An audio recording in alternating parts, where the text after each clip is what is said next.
we talked with a couple of the people that have followed, read a couple of different steps, but you've now been with Scott now for multiple steps in a row. I guess how's it been working with him, and when he got the job here, how quick was it in your mind that you wanted to also follow here? It's been great working with Scott. I think we're going on year 8 now, in about 3 different stops. So you got to like him if you're going with him 3 different places. But I think the big thing for us is just being able to work well with one another, with the defensive staffs that we've been a part of. The success that we've had, we hope to continue the same thing. And so you kind of know what you're getting as far as an individual that you work with for that period of time. Our families are close, he and I are close, and so it just kind of makes sense. As far as, the opportunity here, our profession is crazy at times, particularly at the end of seasons. And so, there were some options that were presented to me, and one of those being to remain at Liberty, and then a couple other places, and then now here.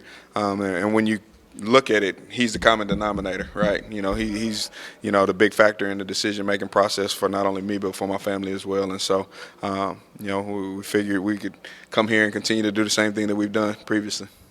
What are some of the traits that you've seen that have helped make this defense successful, and why you think it's successful?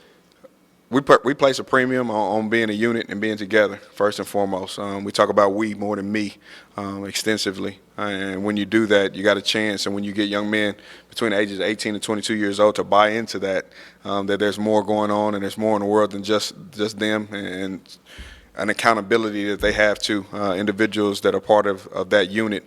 I think that's been extremely important.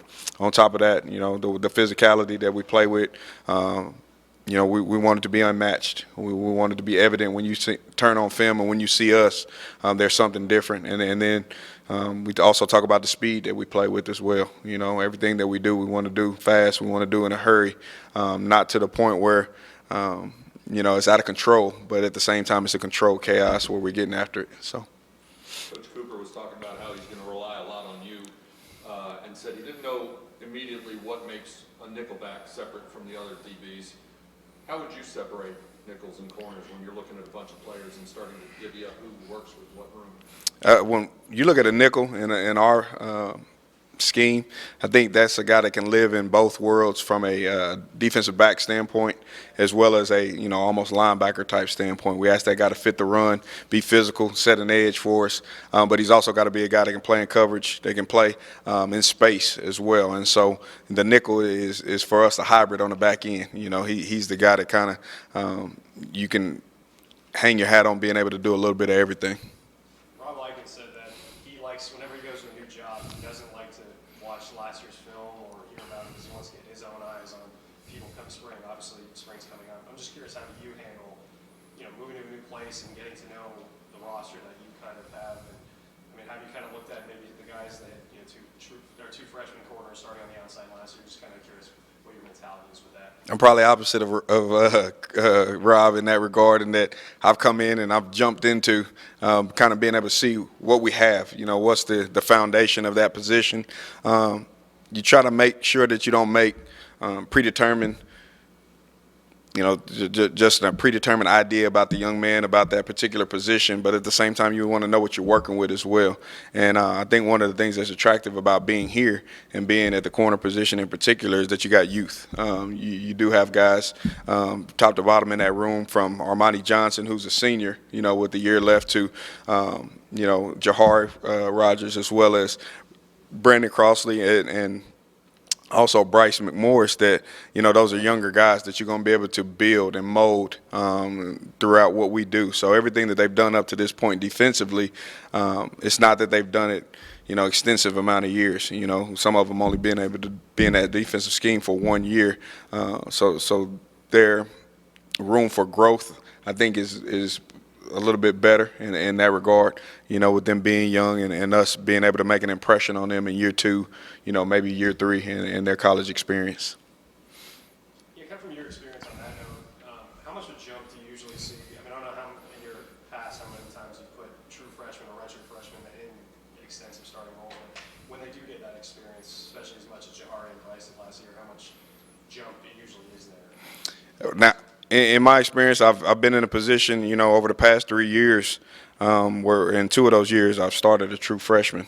When I first stepped foot on campus at Liberty, there was a young man that wasn't being recruited that we ended up signing when I got there, and he ended up starting 7 of 12 games for us, 13 games for us that year. The growth from year 1 to year 2 is exponential. Those guys will not only grow from their knowledge of football, but also their bodies, right? At 18 years old, we think we're men, we think we're grown, and we're not, We haven't even been able to hold weight.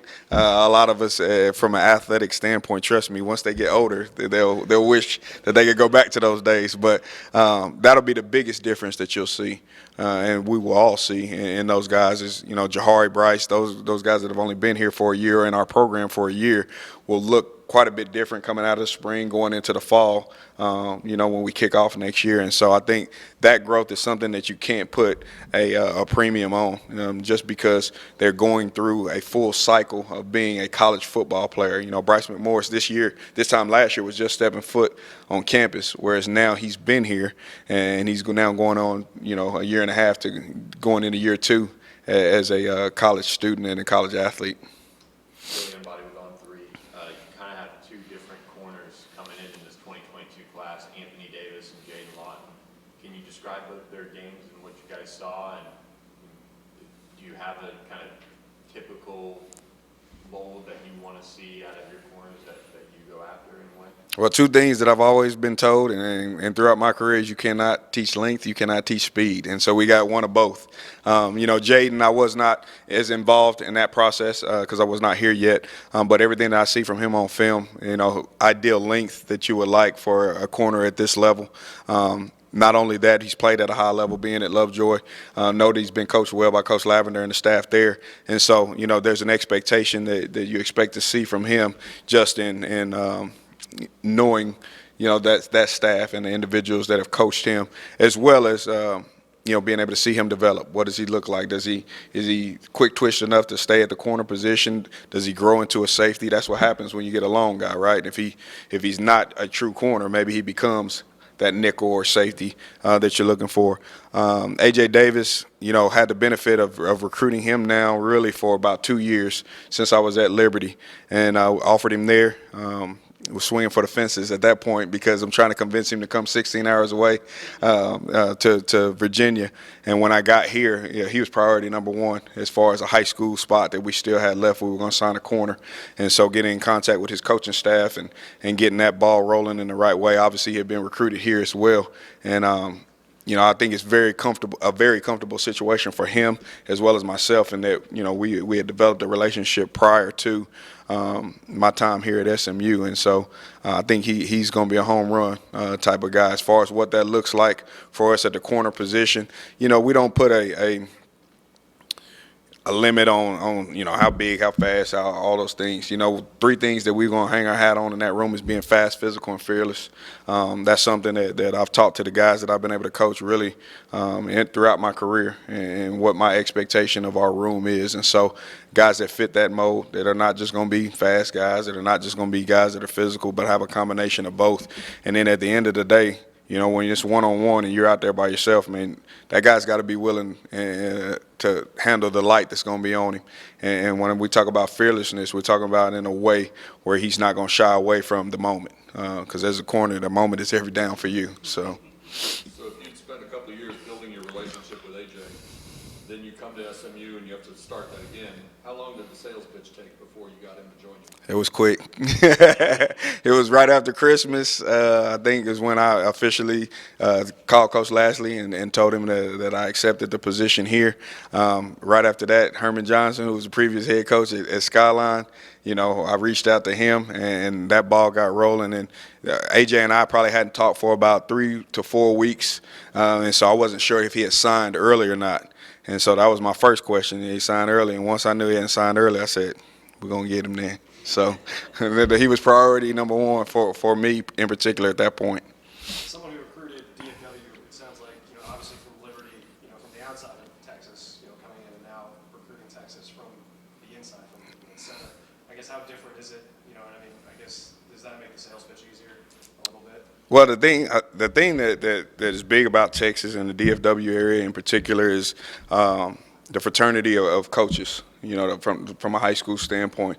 It's a very tight-knit community, very tight-knit individuals who work well with one another, but also who work well with collegiate staffs.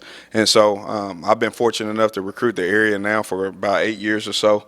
And so relationships that I've made in the past, obviously, like I said, with Herman Johnson, you know, last time I came down to see Coach Johnson, which would have been probably before COVID, you know, just recruiting his guys and talking to him and the relationship that we had developed since his time at Duncanville and places before, you know, even stemmed to the young men I was able to help us acquire at Liberty. You know, the coaching staffs and the coaches in this area, when you make a relationship with them, it don't matter where you're at, you know, those guys are going to continue to foster that relationship. And then now being in their backyard, it makes it a little bit easier for them to come by and see us or for us to be even more involved in recruiting their young men.